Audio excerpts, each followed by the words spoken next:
This is House Planning Help, episode 359. Hello, I'm Ben Adam Smith, and this is the podcast for you if you're interested in self-build or retrofit. I'm exploring what houses we should be building in the 21st century and trying to break down the major roadblocks that may get in our way. Coming up in this session, my guest is Paul Morris, owner of Solar Shield Exterior Shading Solutions, and we're looking at staying cool in summer, particularly when we have one of those hot spells. Now, I always try my utmost to create evergreen content, so things that will be relevant for many years to come. And this is a topic that I can only see getting more and more important. The impacts of climate change coming into play, our planetary boundaries, all of these sorts of things. So homes built to Passive House standard are brilliant because they have insulation and are airtight, which means they're perfectly placed to stay cool in summer. But if there are some problems in the way, perhaps we've included too much glass or we're just not happy with the internal temperature. Well, I wanted to do a couple of things. First of all, to link you to the Passive House Trust. They've got some excellent technical guidance. They really do think it all out. So we'll put a link in there. But one of the items on the list is external shading. And that's what we're talking about today. So blinds, shutters, that's our focus. And we're with somebody who really knows his stuff. In fact, that's where we're going to start. Paul Morris, owner of Solar Shield Exterior Shading Solutions. I started by asking him how he came to specialise in this area. Well, I was born into it. I'm a third generation blind maker. My father and my grandfather before that. So opening the post at the age of 5, my first international blinds exhibition was when I was 13, which is when I first found out about external shading, which was very prevalent in Germany at the time. So yeah, all my life. So you've mentioned external shading, but I believe you didn't start like that, did you? You also sold internal blinds or whatever the product was. So why was there the big shift? Right. Well, yeah, I mean, I actually started as an apprentice at a company called Torbay Blinds and in Torquay. And that was primarily external shading, canopies and awnings, because it tends to be quite popular around the coast. But actually, the general UK blind trade is very biased towards internal blinds, more window furnishings than shading. So I've always had an involvement in external shading, but we started to focus on external shading a few years ago, really down to the fact that it was noticeably getting hotter, and we were getting more and more people saying, how do we cope with this? What can we do? And I was thinking, well, these products exist, we've been using them for years, but nobody in the general public knows they're there. So it was a case of trying to raise more awareness of the availability of external shading.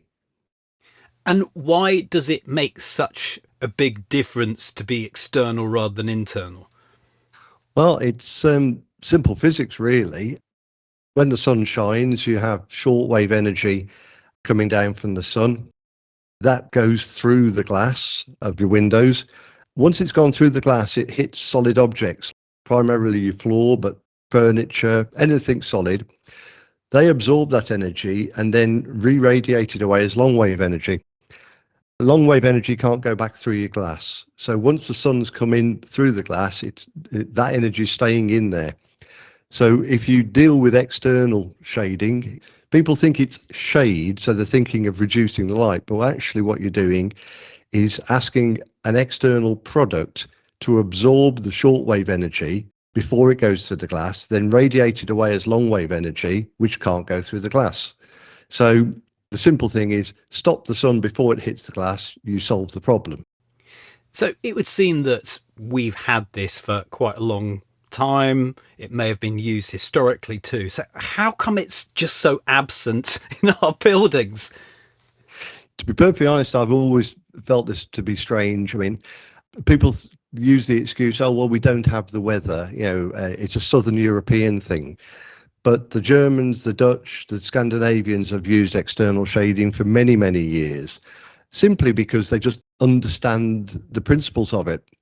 There's also been some talk about outward opening windows, which are more prevalent in the UK than the continent, restrict the use of external shading. But that's a bit of a red herring, really, because Even the government will tell you that if it's hot and sunny outside, you should draw your curtains or blinds and close the windows. There's no point in having an open window letting in hot air. So an external shading product should be deployed and your window should be shut. So there's no reason why an outward opening window should restrict you from having external shading. Also, being a little bit cynical about my own trade, it's too difficult to sell sometimes, to try to convince people of the science behind shading. It's very easy to say, oh, this blind looks nice, but when you asked a pointed question, well, how effective is this product? What does it do? How does it do it? A lot of people in our trade just don't want to learn. And it's a sad reflection on our trade that of about 2,000 blind companies, there are only 50 accredited smart solar shading advisors. That's people like myself who've actually been trained in the science of solar control. And where does the journey start then? Is it in the options of what we can have on the outside? There's two main markets really for external shading. The biggest one by far is the retrofit market, which is driven by a problem. Householders are just getting too hot and they're just seeking solutions. The other market is the new build market, which is dictated now by the new building regs Part O, which in order to address overheating in modern houses has actually focused on external shading as a solution. So generally, if it's an existing house, it's just people are getting too hot and they're just looking for a solution. They've probably tried internal blinds, they don't work. Very often we find people have experimented with just sticking a sheet on the outside of the window and then realise, oh, well, that actually works. I wonder what it would be like if we had something more designed for the job. Is it also going to be the case that you don't necessarily want to shade every single window of the house? It's going to be probably west facing as your worst possible offender. And yeah, maybe you could explain that.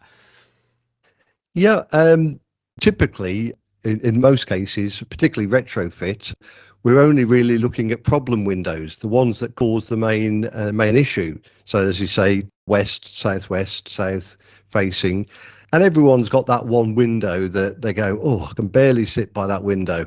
Or say it's a set of bifold doors that in the middle of summer, they're having to decamp to the back of the house.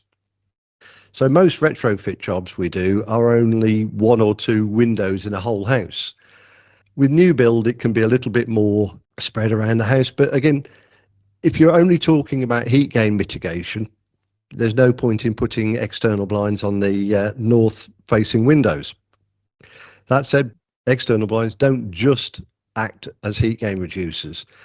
They also give privacy, they give light control, they also insulate. So some people will have external blinds on the north-facing windows so that during the winter they can keep some of the heat in. Yeah, there's more than one benefit in using external shading. We use the word shading a bit too much sometimes, but that is the main focus. That's what they're best at, but they do other things too.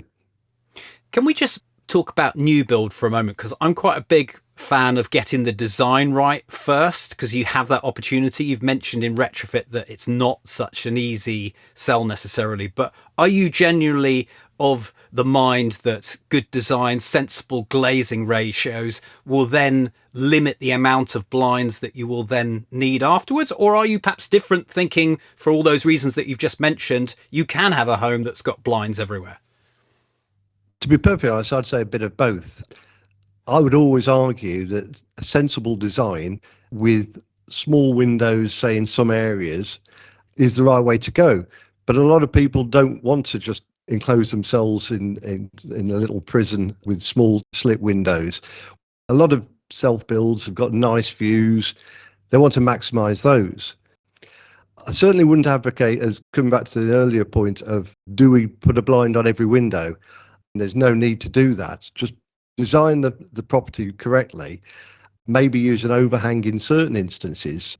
I could be a little bit cynical about overhangs and brise soleil, to be perfectly honest.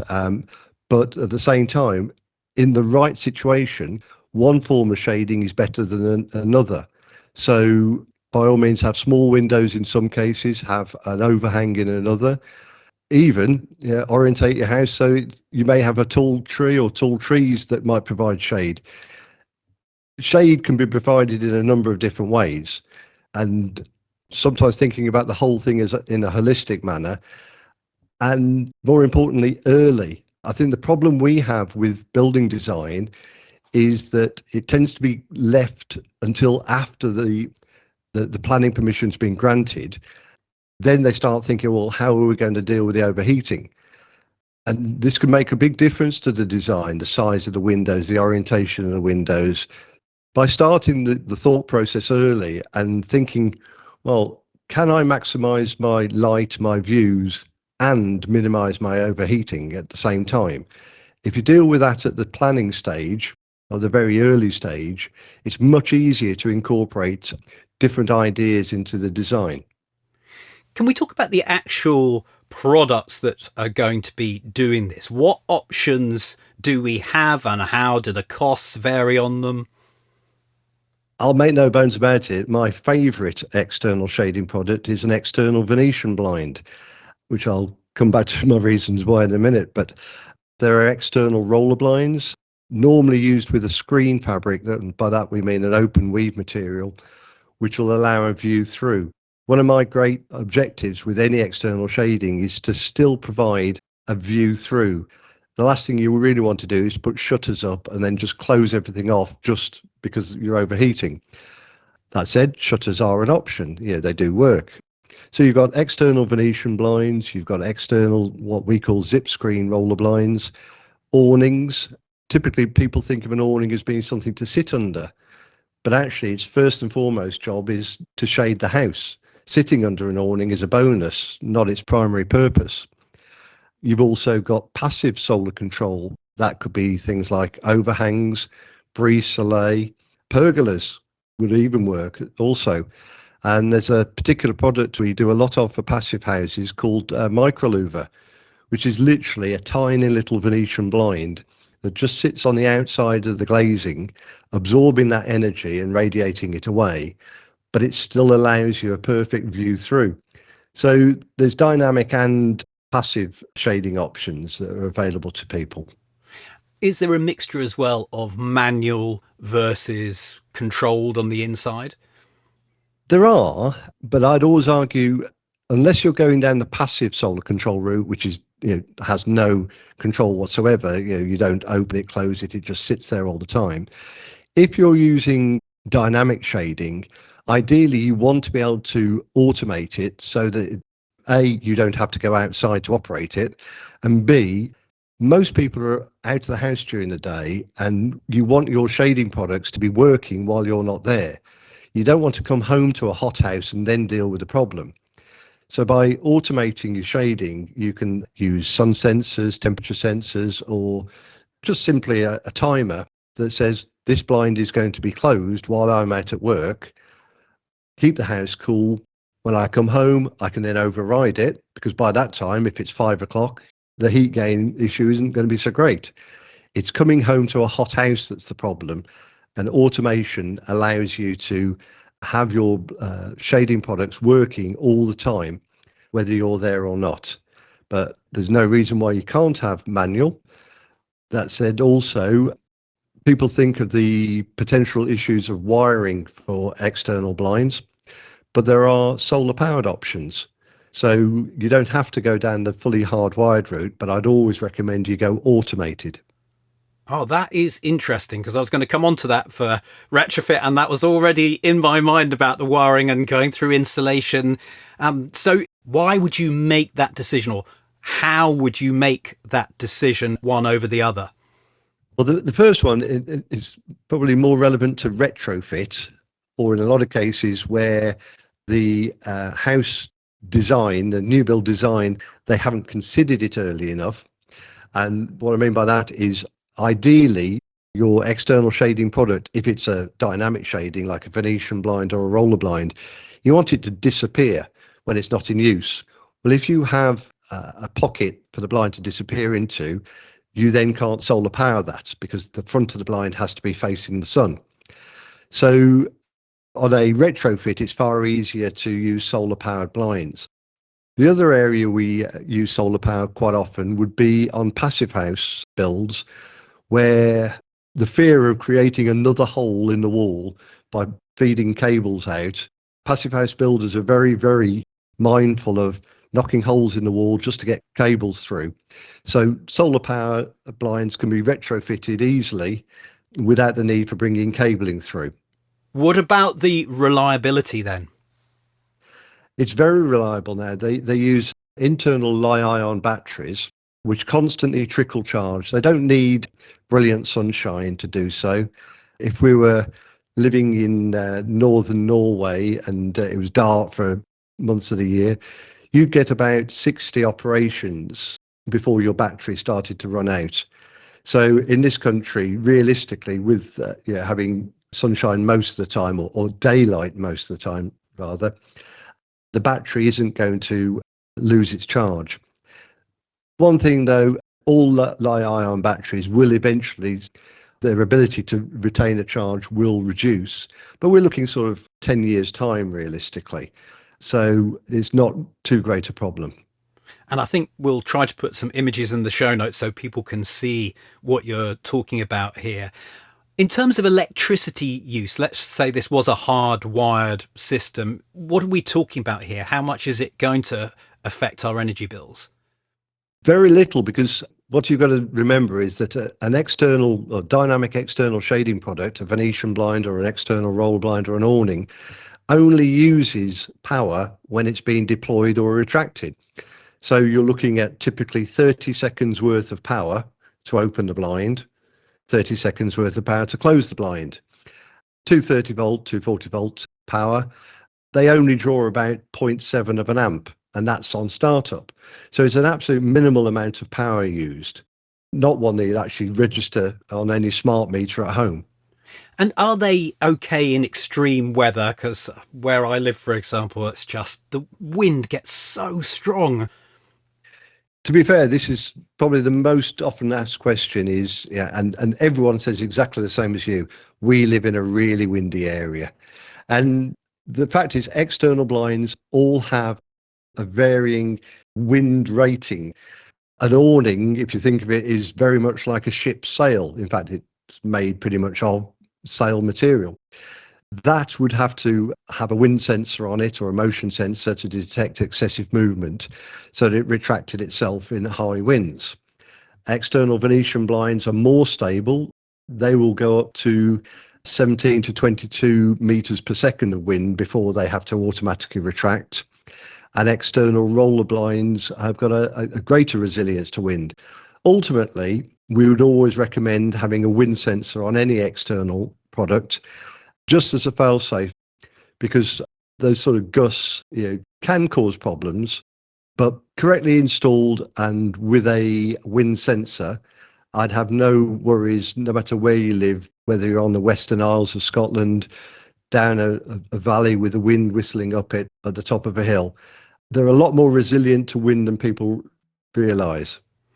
Do these systems need regular maintenance or maintenance every 5 years, or how does it work? Because owning a house, I think we all know maintenance, everything needs maintenance.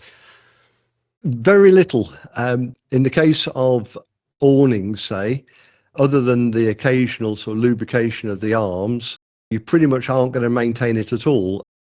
Usually what we class as maintenance is cleaning, which is also probably the second most common asked question is, how do we clean it? It's on the outside, it's going to get dirty.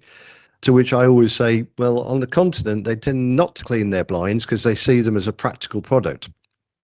Whereas in the UK, we do tend to want to keep things clean.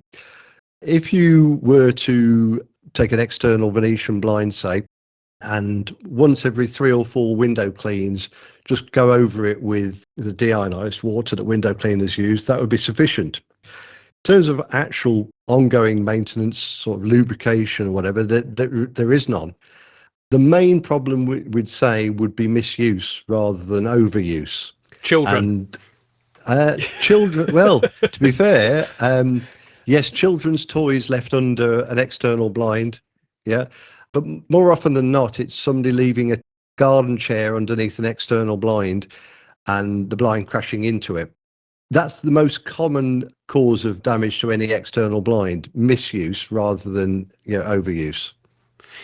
When we come to think about, so we're retrofitting in on these windows here, would we be silly to say, let's do these ones this year and see what happens in the hot weather and then come back again? Or does it just make sense, if you're going to do it all in one hit?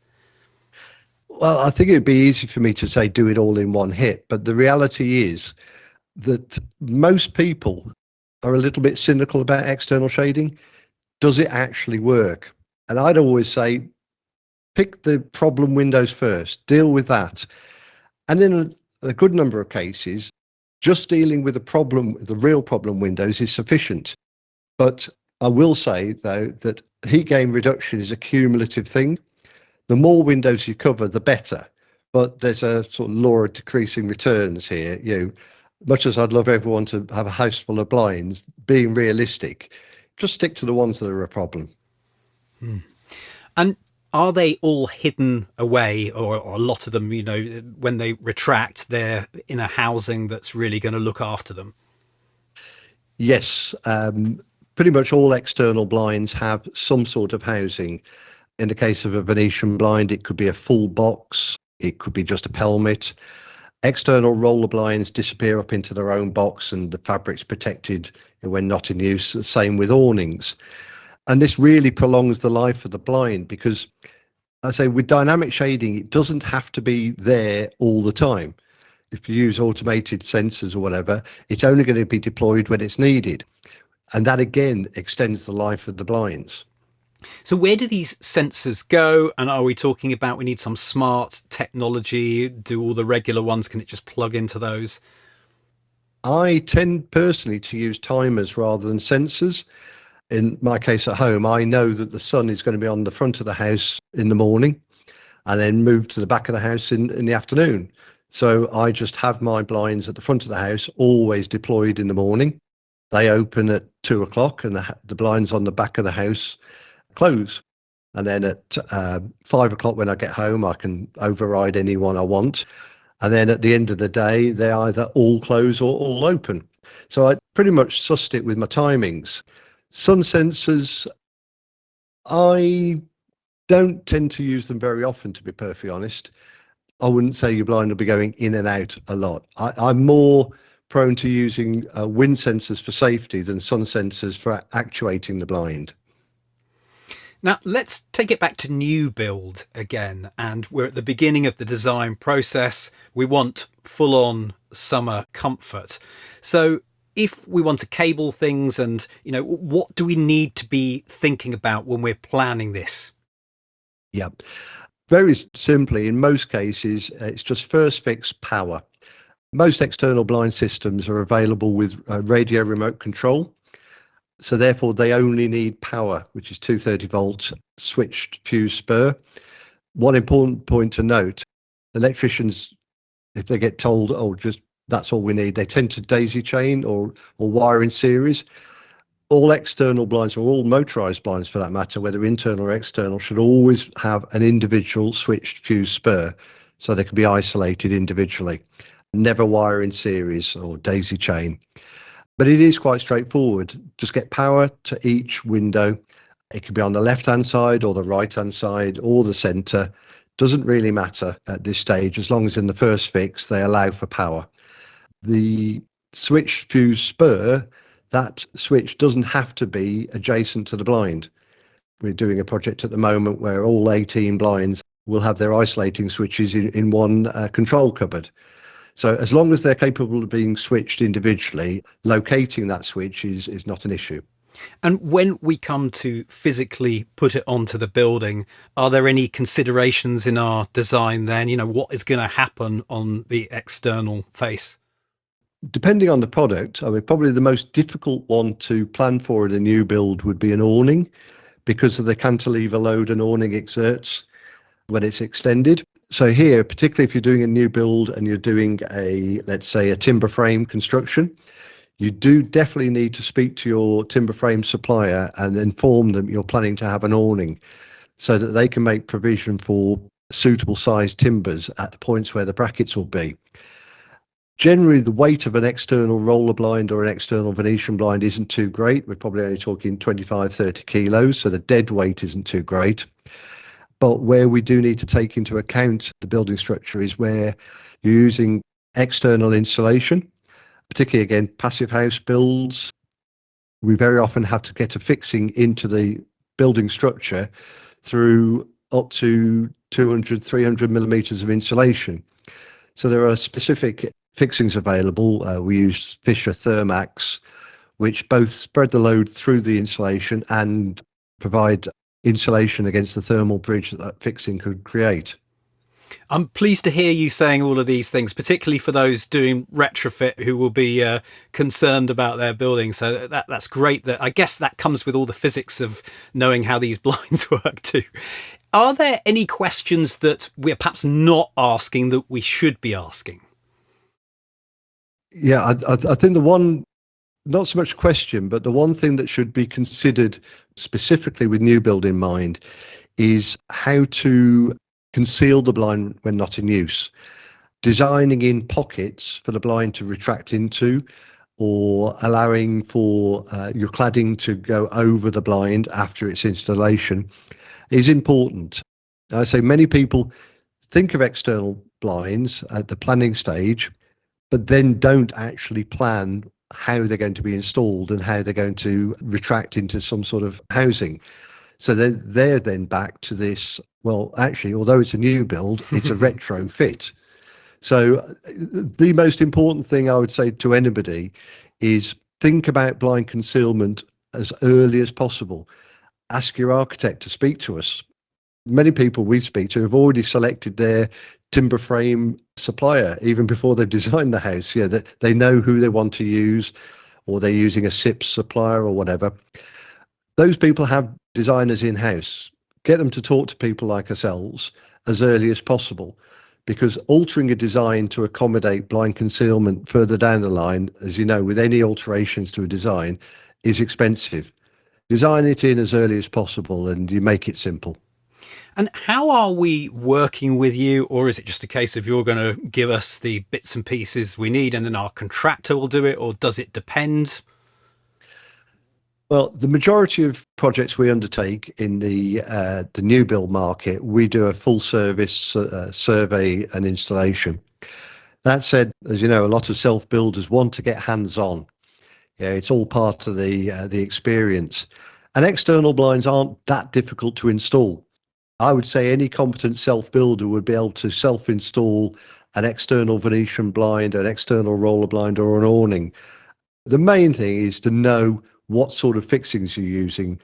These things are heavier than your average blind, let's say, and they're outside. Other than that, any competent self-builder, if they want to get their hands dirty and fit their own blinds, we're quite happy to supply only. What about cost then? How much does this vary? I know it's a little bit like how long's a piece of string, but is there any way you can give us a guide? Yeah, you're talking in the thousands, not in the hundreds, to be perfectly honest. So typically, if we're talking about a large set of bifold doors, say 5 meter wide, 2.2 high, you could be looking between £2,000 to £4,000, depending on the product used. One interesting pointer is that everyone assumes that an external Venetian blind will be the most expensive option because there seems to be a lot of working parts and whatever. But interestingly, it actually works out cheaper than an external roller blind. And the reason for that is that external Venetian blinds are almost entirely made by machine. It starts as flat aluminium coil coming off a roll into a machine, cut, punched, folded, formed, assembled into the ladder braid. It's only the final assembly that has any person involved. Whereas an external roller blind and an awning is almost entirely manufactured by hand. So one of my reasons for liking external Venetian blinds is the fact that it's very cost effective, cheaper than the other options, but also it gives the greatest degree of heat gain reduction while still allowing light control and privacy. So to recap, really, you're looking in the thousands, but not necessarily dozens of thousands. We're doing a very large external Venetian blind installation soon. got in the region of 30 large external blinds with almost a 3 metre drop. And for that, we're looking around about £45,000. So that's at the extreme end of the self-build market. But our average order value is in the region of about £5,000 to £10,000. Is there a sustainable choice? You know, this whole podcast, we're about natural building, we're about passive house. What would you go to? Is it still Venetian? If you're really banging the sustainability drum, there's one product that I would push every time, and that's what we call microlouver. It's manufactured from 80% recycled materials. It's 100% recyclable at end of life. During its life, it uses no power whatsoever. It's maintenance free, and it has a 60+ year lifespan. So pretty much ticks all the sustainability goals there. Brilliant. Is there anything else you'd like to mention? Well, I think really it's to reiterate the point I made earlier, which is when planning shading, plan it early. That gives you the most options. Very often we get called in quite late. I say to people, well, it's going to be a compromise. If you want to reduce the number of compromises you make on your design, speak to people like ourselves early, introduce them to your architect, get talking, get as many options as possible, and then you'll pretty much crack it that way. And you started this interview by saying it's a pain point that happens. And I can see it completely that anyone who's retrofitting it, perhaps we haven't had such a hot summer as we might be coming next year or whatever. Is there anything you could say to get us off the fence now rather than probably when your phone doesn't stop ringing when it's 40 degrees? Just because it's cold outside doesn't mean it's cold inside. The sun's always there. So in the middle of winter, it could be 3 degrees outside on a bright sunny day, and it could be heating your floor up to 38 degrees. I've many a time taken thermal image photographs of buildings in the winter, and the sun is still a problem. So people tend to leave it until it is a major problem in the middle of summer without realizing that there are days in the winter when they could be benefiting from a nice comfortable living room or dining room or kitchen by having external shading there all the time. Well, Paul, thank you so much for your information today. Been a pleasure. Thanks very much. Check out our show notes today, which you can find at houseplanninghelp.com/359. And if you've never checked out the show notes before, we put quite a lot of work into them. What we're trying to do is give you a summary, but a really useful summary with all the juicy bits in, all those important things that Paul has mentioned today. So go and have a look. And of course, that includes a link to Solar Shield. Now, before we were recording this podcast, I was chatting to Paul and we discovered we had a marketing friend, an inspiration in common, and that's Marcus Sheridan. So I remember going to see him years and years ago and listening to his podcast, and then he wrote a book called They Ask, You Answer, which is just brilliant and a philosophy I've always tried to follow, that if you ask a question, I'm going to do my utmost to get you the answer. It's a big topic, house building, but that's also what makes it so interesting. So take a look at the show notes today. As mentioned, Paul has made all sorts of really good and informative videos on his website, houseplanninghelp.com/359, to find all the links. My call to action is to check out the Hub, and this is where we take the learning further. So it's our membership community that we run alongside House Planning Help, and I was just saying that there's a lot to house building. Well, that's why we thought, let's lay it out in a logical fashion. Let's give you some different ways of learning, so it's not all reading. You can watch some videos. We've got our in-depth video case studies where we follow entire projects all the way through, but we're focusing on decisions. It's not like grand designs where what drama can we find? This is more about, why did you make that decision? Did it pay off? You've got the office hour calls where you can chat to me, ask the expert, our members only forum, the courses which try to lay out a logical path, and our training sessions. And as it so happens, we thought this was a really good one, that if Paul would help us record a training session, again, it would show the visual side of what he's talking about. So I think all the members enjoyed that. We've got a training session with him, all about solar shading and getting it right and things that you need to incorporate, as we've heard in our interview earlier. So find out more about the Hub, houseplanninghelp.com/join. Thank you so much for listening. The House Planning Help podcast is produced by Regen Media, content that matters.